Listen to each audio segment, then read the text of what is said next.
I never used to think of Australianness as being something important to me as a composer.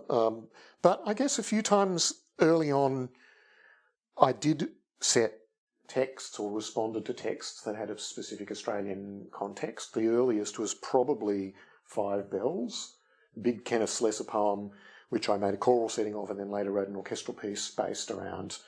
And I think that I found that text really resonant, not because it was Australian, but actually because it was about Sydney Harbour at night. And I grew up by Sydney Harbour. The landscapes that it describes of the moonlight across the water and the sounds of the harbour at night were part of my consciousness from when I was a small child. So I really liked that idea and responded to that in a very particular sense of place kind of way.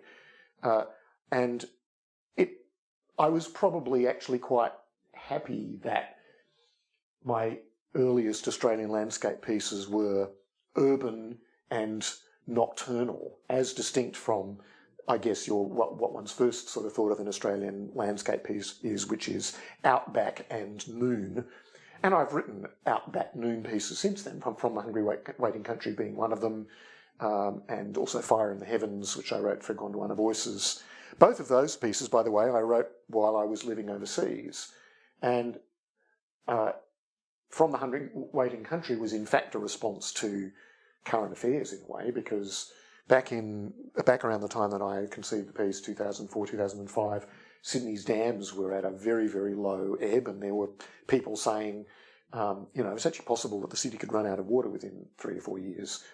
And I don't know about you, but I found that pretty frightening at the time. Even for a distance, it was probably even more frightening if you were here. So that was kind of a sort of like a punch in the gut in a way, a sort of a visceral thing, like the place where I grew up, like becoming uninhabitable. That's scary stuff.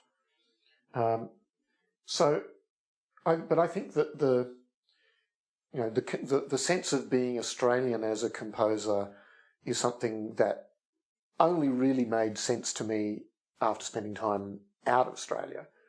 And I don't think that Australian music all sounds the same. I think it actually is pretty diverse. I think you'd probably say that the same for most countries' music, actually.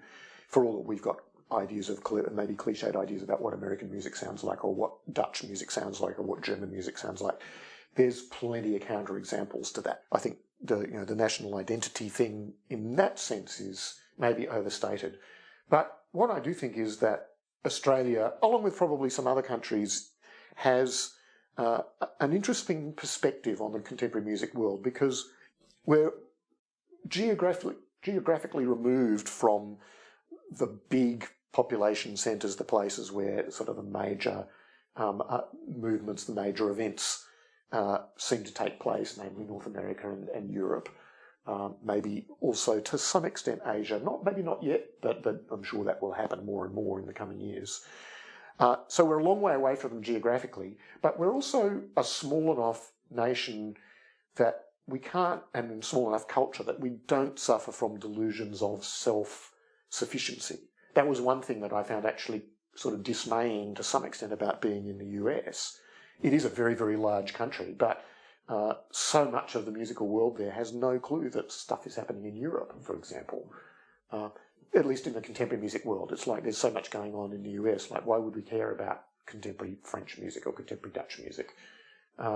In Australia, we are a large enough scene that there's sort of some sense of sort of cohesiveness, but we've got a perspective, an outsider's perspective, which I think is a really healthy one.